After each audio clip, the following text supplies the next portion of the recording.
today I'm loading my quad on my tonneau cover to go dip net for smelts tonight. Then I'm gonna cook them up for a super tasty snack. You want that sound when you crunch into them. These are really, really tasty. Wow, I might have to go again. Alright, well, I can hear the frogs in the background in the swamp. That means smelt time, and I actually was not planning on going for smelts, but Jake kind of got me excited about it, talking about it while we were working, so I think I'm gonna give it a go tonight. Gotta bring the quad to get to this spot where we're going, so I wanted to show you my tonneau cover. I actually have 12-foot ramps. The quad actually sits on top of the tonneau cover, and I can load 2 of them from the side because it's an 8-foot box. This is a little guard for so the quad can't drive over the side, and these come off semi-easily. This is a diamond back cover, and it's a great solution for hauling 2 ATVs without a trailer and still having use of the truck box. It allows me to also bring the boat, the camping trailer, or both along for the journey. One of the best parts about it is that it still opens up with 1 ATV on it. I can get the ramps right inside, and once I close this, I can lock everything up. These ramps are heavy duty with sides to prevent off tracking, which is great with it being so high up. Of course, you need some proper ratchet straps. I don't really love where this one is, but I got up there and tried to move the quad. There's no way.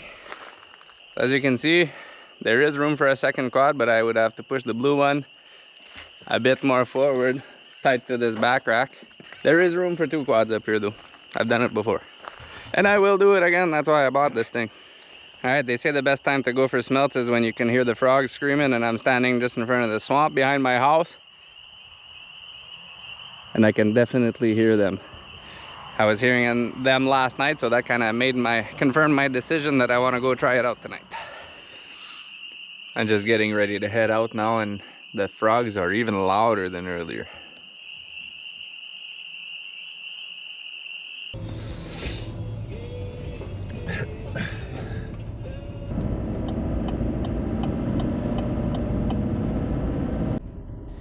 I did the 1-hour drive and arrived to find a bunch of vehicles, confirming I was in the right place.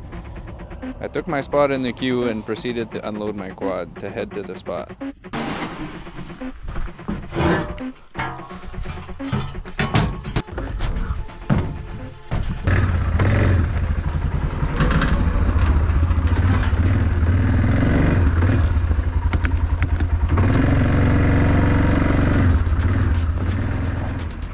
I hear the walk takes about 30 minutes, while this quad ride was about 5. I had to stop to put my gloves on. Notice the snow still on the road in some places.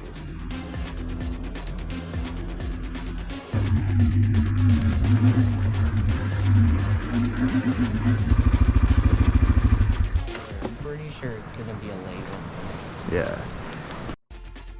The creek was absolutely filled with people, highlighted by headlamps, so we made a short walk upstream where Jake and Tyler had secured a spot along the bank. Even though I had never tried smelts before, I figured there had to be something to it if so many people are willing to stay up all night to catch, clean, and cook them. So I decided to give it a try and try to take you along for the journey as well. We got weird shelves here, but Tyler's got some in his bucket. Not too bad. He's like, what do you mean? I've been here for hours. the amount of scoops I put into it. Oh, hey, I got 2 on my first scoop. Not too bad. This guy shows up and they'll start running. The smelts were coming in extremely sparingly, and most people dealt with the disappointment with humor. These are like $70 a piece smelts, but The local Otter was actually doing better than most fishermen, but it was tough to get a good look at him. Oh, look, there he is. But we turned our lights on bright to try as we figured it would be worth it. They're in the middle and the bottom. He was showing us where they were hiding. take a breath, bud. No kidding, eh? Scarfing them down. Look, he's right there. Look, he's got one in his mouth. And then, of course, taunting us. He's like, look guys.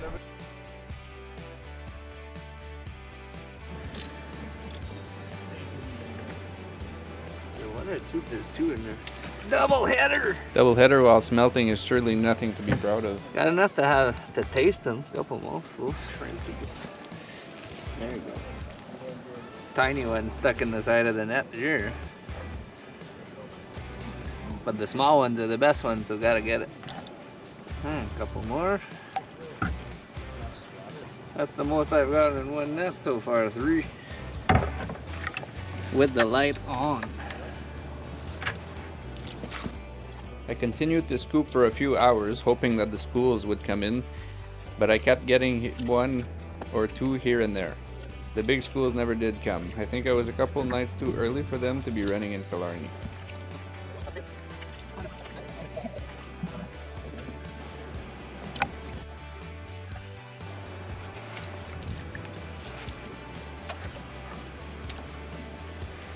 Hey, another double scoop.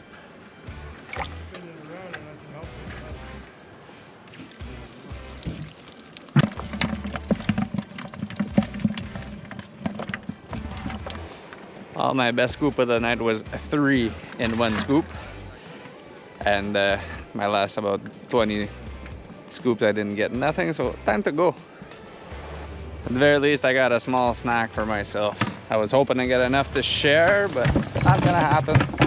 At least not tonight. Maybe I'll try again.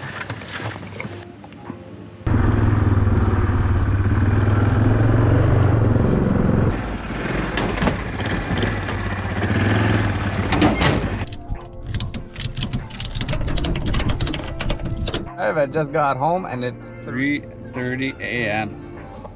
Not really used to seeing that time. And of course I still gotta go clean those little fish before I can go to bed. Well, if I'm gonna stay up all night to go smelting, I might as well stay up a little bit later and cook them up. I got my grease warming up here. I got my smelts. Ended up with exactly 40. And I got a double coating of catch and cook crunchy on here. Gonna make them extra crispy in the tallow and see how they turn out. It'll be my first time trying them out, so let's see if it was worth staying up all night for them. And of course you can't have a fish fry in the garage without some kind of drink. You guys can judge all you want for it being a girly drink. I don't have anything to prove, so judge away. At least I grabbed the manliest flavor. Black cherry.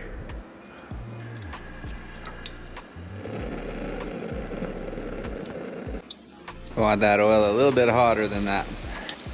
I don't use a thermometer or timer when frying. It's more about the feel and sound for me.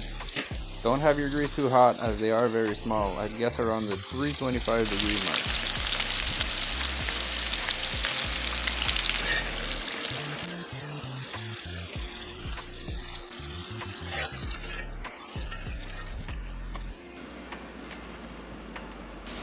It's real important to make sure they don't stick together when you put them in the grease, or else they'll just become a big ball.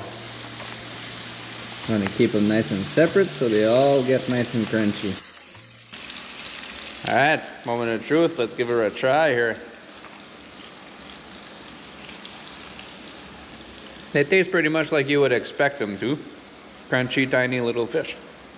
You want that sound when you crunch into them. Almost has the flavor of calamari. The texture is nothing like it though, much softer and crispier. Very tasty, and it would probably be very good with a little sauce of some kind. Probably not tartar sauce, but I bet seafood sauce would be alright.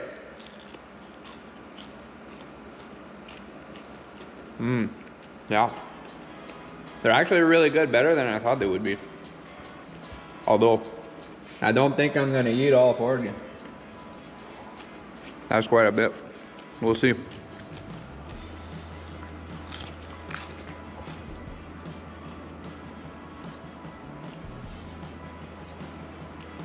These are really, really tasty. Wow, I might have to go again. I see why lake trout like these so much. Nothing like eating some fish in front of the boat. Here's the messy shop. That's a floor for a outhouse that we're building. Got a couple of the walls on the ground here. Got a little window in this one. That one's the one with the door.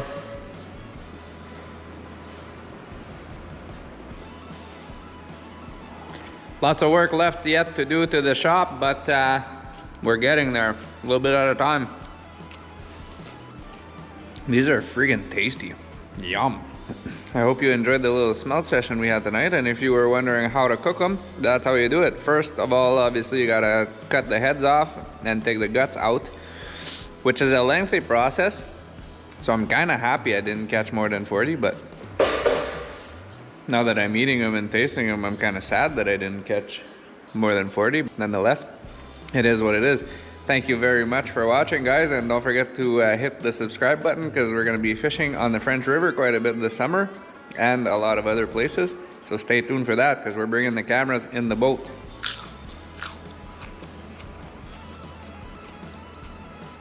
They don't sound like that. You didn't do them right.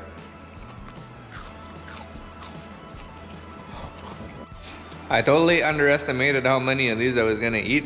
Here's the last one here. Very tasty.